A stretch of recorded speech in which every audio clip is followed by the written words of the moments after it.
Regret doesn't bring change. Change brings regret. The greatest of the Goinim was Rabbi Sadia Goin. And he lived in Bavel, in Iraq, some 1,000 years ago. And he had a habit, he had a practice that every year he would take off during Elul, he would take off a few weeks and he would go into Galus. Go into exile, go wandering from city to city. He wanted to get away from the yeshiva where he was revered and respected, and he was the Gadol Hader. For all, everyone knew who he was. And he wanted to live a very simple life and devote himself to davening and to tshuva and to learning. Away from it all. It was before the time of, with today where everyone's picture is plastered all over the place. Mm-hmm. So he, even though that everyone knew who Rabbi Sadia Goin was, but he was able to go into the city and no one recognized him. No one knew who he was, because how many people, especially if he was dressed a little differently, he had no problem. One day he comes to a city and he stays in an inn, and he stays at the inn for several days. And he's hosted by this most wonderful, kind Jewish innkeeper, who Pashat is caring.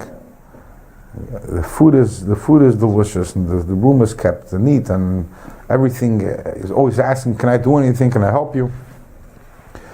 He stays there a few days, and the last day that Rabbi Sadia was there, he was about to leave, and someone recognized him in the city, and very, very quickly, even without Twitter, the city found out that Rabbi Sadia Goin is in the city.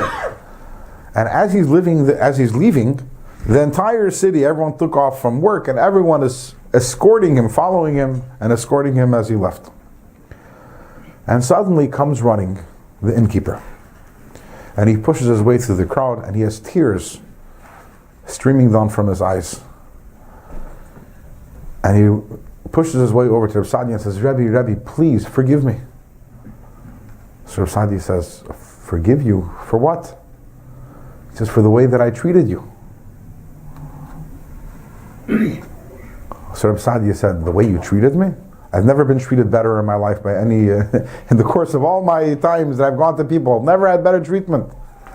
He says, yeah, Rabbi, but if I knew who you really were, it would have been so much different. Mm-hmm. So this innkeeper truly, truly regretted the way that he treated Rabbi Sadia Goin. But what caused the regret? What caused the regret was a change of awareness.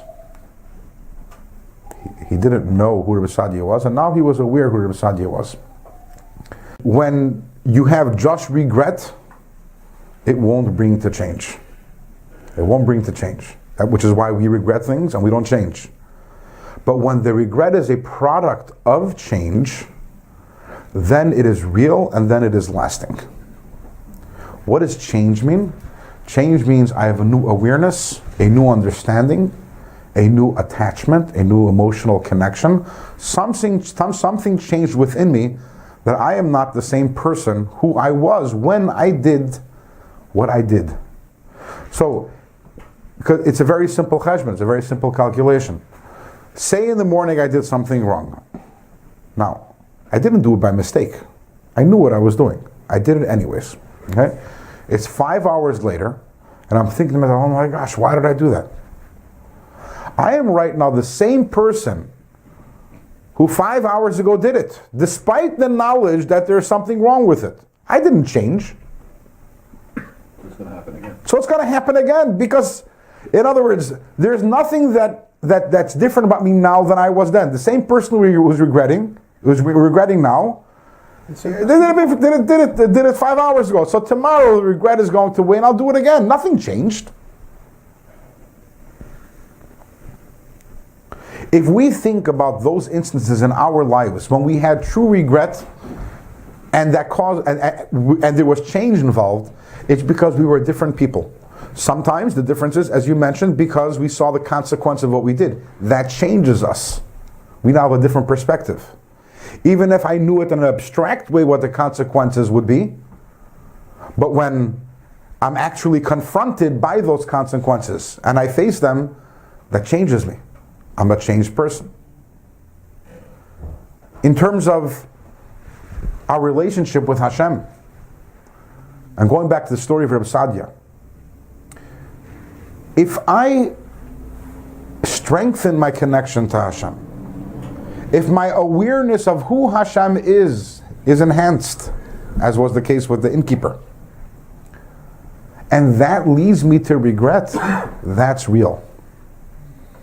And that's lasting. But if I'm the same person, I'm the exact same person now as I was when I did that which is wrong, that's not regret. Because I did it. How? In other words, there's certain things that we would never do. Every one of us has our red lines. Certain things we would never do.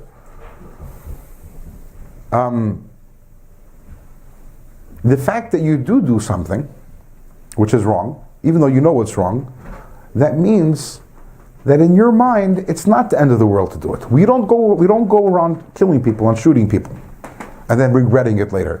We don't do it. Those things that we do is because in our minds we don't consider them to be so severe. What changed in 5 hours? Nothing. If you want to say 20 years passed and I'm older and I'm wiser and I'm more mature, okay, that I get. Then that is regret, which is a result of change.